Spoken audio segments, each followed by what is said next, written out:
Hello everyone and welcome back to Let's Play Kingdom Hearts Final Mix. In the last part, we accessed the world of Monstro and got a majority of the way through its plot in the progress. But at the very end of last part, we also got the high jump sheared ability, so now Sora and company can jump much higher. Due to that, we're doing another patrol through the earlier sections of the world to grab some items we couldn't grab along the way the first time. With that said, if you actively were having trouble grabbing several chests along the way last time, specifically the ones that are on like the higher little lily pad platforms or things like that, this is easily now the best time to grab those because the high jump will make grabbing all of them just so much easier. Now, most of the chests that you couldn't grab on your first venture through these rooms is here, and I believe this is room 6. There's a higher set of platforms up here we can jump up to. Now we have high jump, and this gains us access to 3 other treasure chests. You might be able to use a barrel in this room to at least grab that torn page there, but these other 2 chests, I think the jumps are too far without high jump, as high jump is as good for horizontal distance as it is for vertical height. Once I grab all the chests here, I do make my way all the way through back to the bowels area where the Parasite Cage boss was last time alongside Riku, as that's just the fastest way to get back to the mouth area in my experience. But there's also a bunch of Heartless in that room now, which, hey, not for nothing, that's good for some extra experience along the way. On that note, I should mention, if you're ever scared of being underleveled here in Kingdom Hearts 1, I'd say your worries are largely unfounded. On beginner or normal mode, whatever levels you gain along the way just from Heartless and bosses should be enough. But if you also decide to do any synthesis farming whatsoever in early or mid-game, the experience you also gain there will be more than enough. The only stray factor there is if you're playing on Proud Mode to begin with, especially on the Dead of Night experience curve like I tend to play this game on, as the slower levels early on can really make you feel the pain in very early to mid-game, but even then by late game, as long as you've done any side questing stuff, you'll largely be fine. The way higher difficulties tend to play out in this series, be they Proud or Critical modes, is that while they are harder than the lower difficulties no matter what, yes, each of those difficulties still tend to peak in difficulty in around the late early game to mid-game, as you're still obtaining some pretty critical tools with any kind of regularity. Once you get some better weapons or abilities, you tend to catch up quickly enough, as long as you can react to what's happening around you quickly enough, because the aggression increase is probably the biggest factor at that point. This here is the throat. This is the room right before the boss fight for the world. That blue trinity on the floor is the one I actively forget to grab until near the end of the LP. Thankfully, again, basically none of the trinities in modern re-releases of this are missable. In the original PS2 release, at least one red trinity mark was actively missable, but nowadays that's not really a problem anymore. I come back to grab this later on because I need to come back towards this room anyway for a couple reasons down the line, but worth noting that it's there right now all the same, so you can grab it when it's items that it drops might be more useful. With that out of the way, I do speed up a large chunk of this room because as you climb the throat, more search ghosts and air soldiers spawn in, and honestly, this room goes on a little bit too long for my tastes due to that. So just to get a bit of a move on towards heading towards the boss fight, let's speed this up a little bit. With that said, if you're getting tired of these Heartless already by this point because you're not liking your time in this world, you can just get past these guys and jump up to the top of the room to actively access the boss fight. I only fought them because, hey, every little bit of extra experience will matter in this LP at some point eventually. Time to finish our time in Monstro.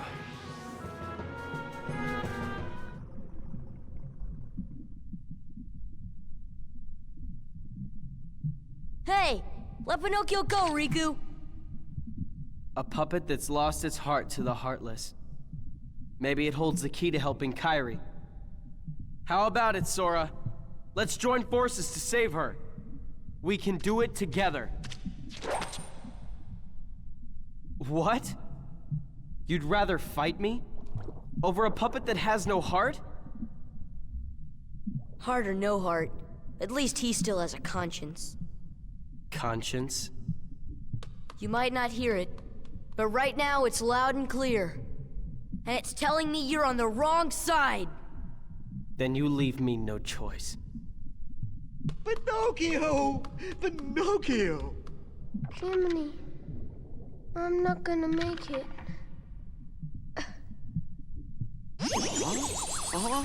Oh, I guess I'm okay. That's a really good bit.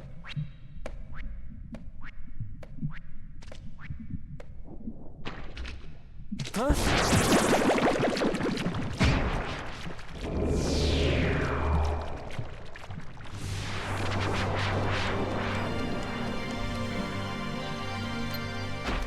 the Parasite Cage returns, and just like when Guard Armor showed back up, it does have some new tricks. It still has the left and right punch as well as the two-handed punch, but now it can put its hands on the ground and actively thrust forward to try and damage you that way, but its most prominent new attack is actively involving the stomach acids around us.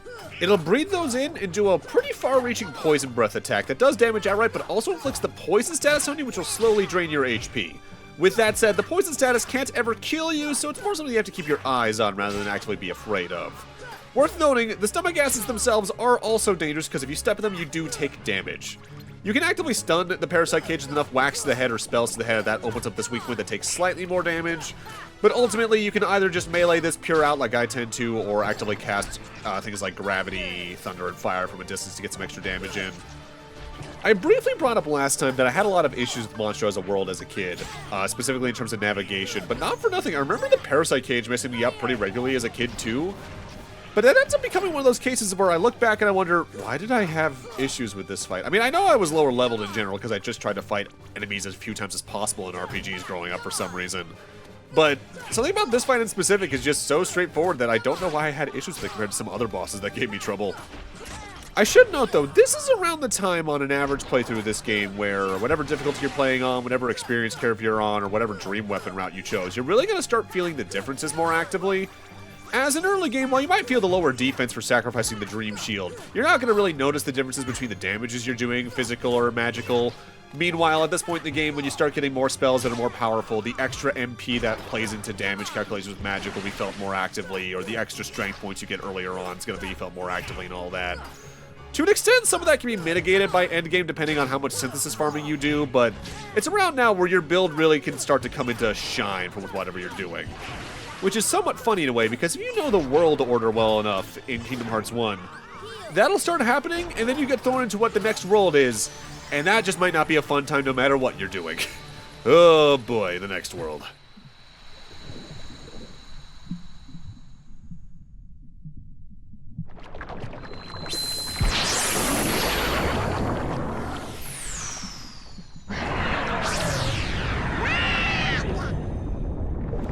Riku! Riku, where are you? For defeating the Parasite Cage, we get the Power of Time, giving us the Stop spell, the final normal spell in the game. That stops enemies in place for a certain period of time depending on its level and your MP count. So, Kairi's like a lifeless puppet now? Precisely. And her heart was...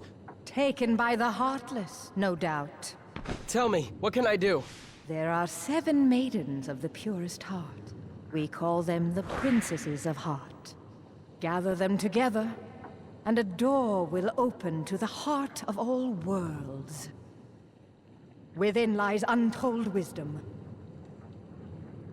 There you will surely find a way to recover Kairi's heart. Now, I'll grant you a marvelous gift. The power to control the Heartless.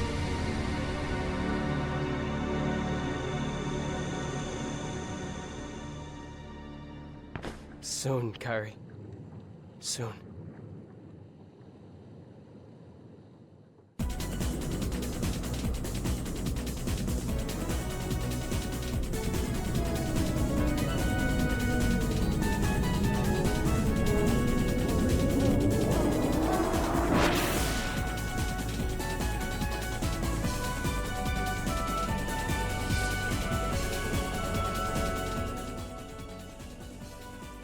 I sure hope Pinocchio and Geppetto are okay.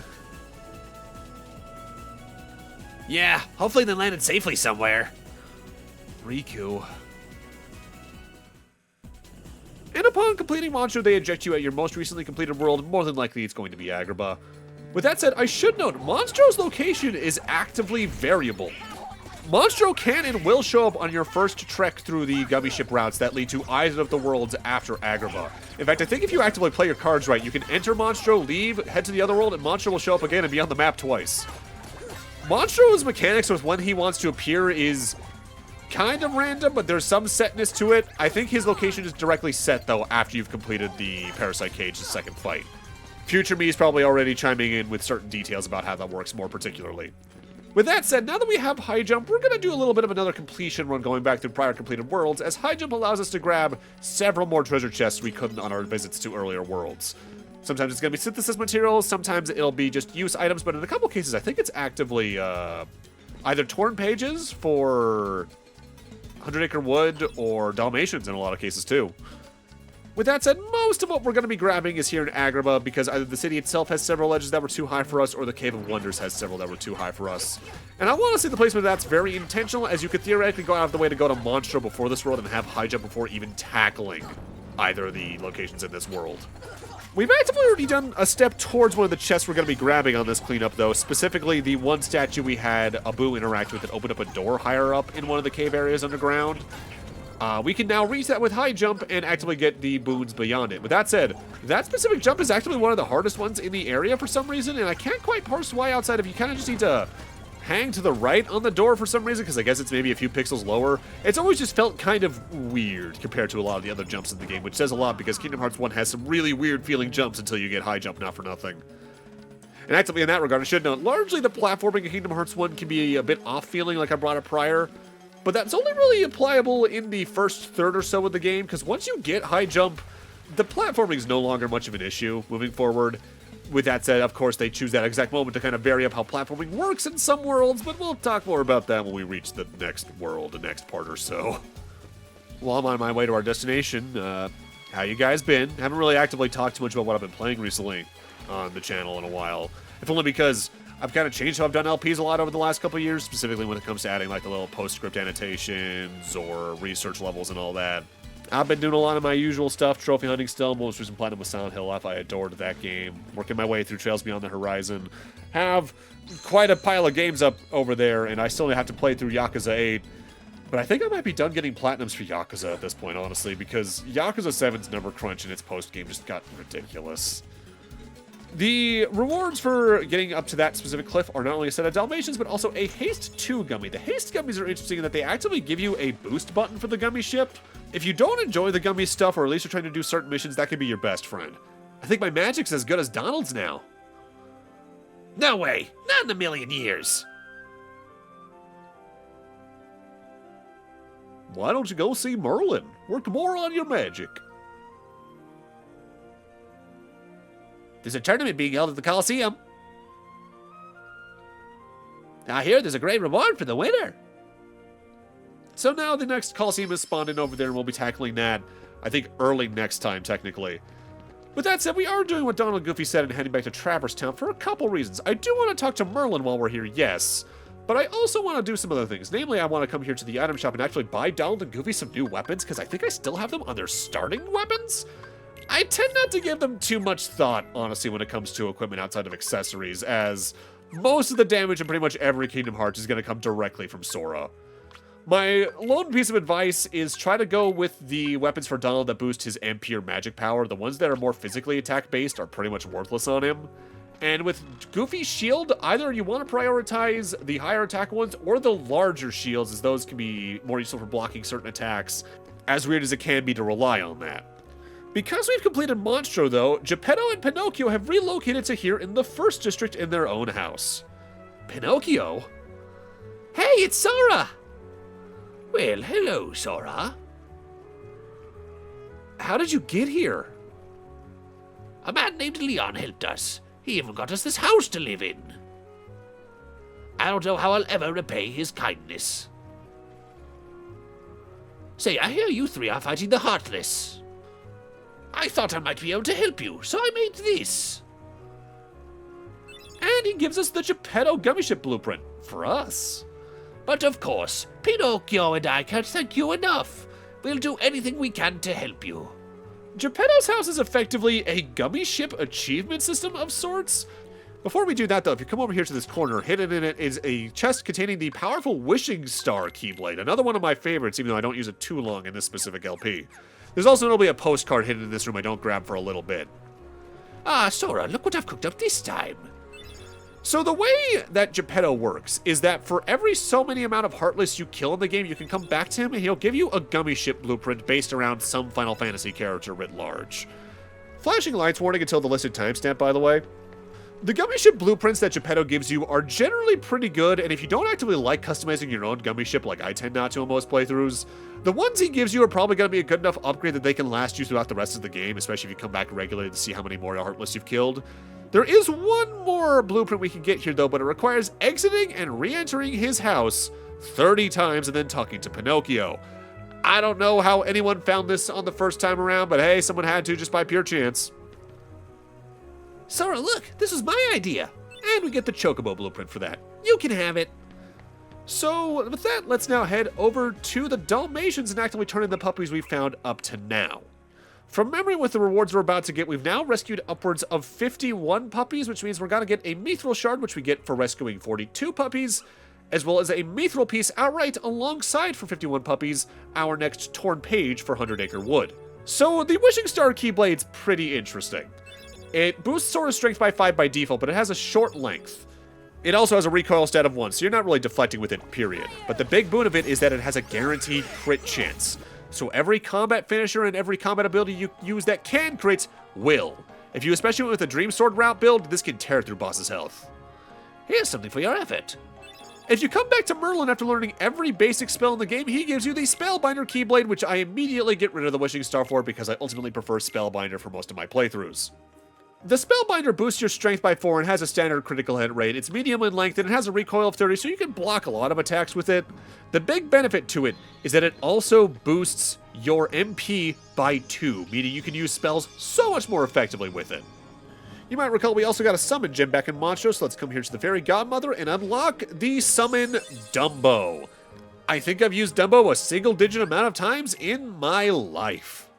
When you summon Dumbo, Sora gets on his back and rides around on him. While doing so, you're completely invulnerable for the duration of the summon and can attack with blasts of water to damage or maneuver enemies around. In a tight situation, he can be fine, but I just prefer other summons for that same reason. Even on Proud Mode, he doesn't get too much use, as you need to have both Donald and Goofy alive to summon, and they're more likely to die in fights before you are on Proud Mode. But with that, I'm going to need to end this off here. Thank you guys for watching, and in part 19, we're going to take a brief trek through 100 Acre Wood once again now that we have 2 more pages for it, and see what mischief Pooh gets up to this time. See you guys then.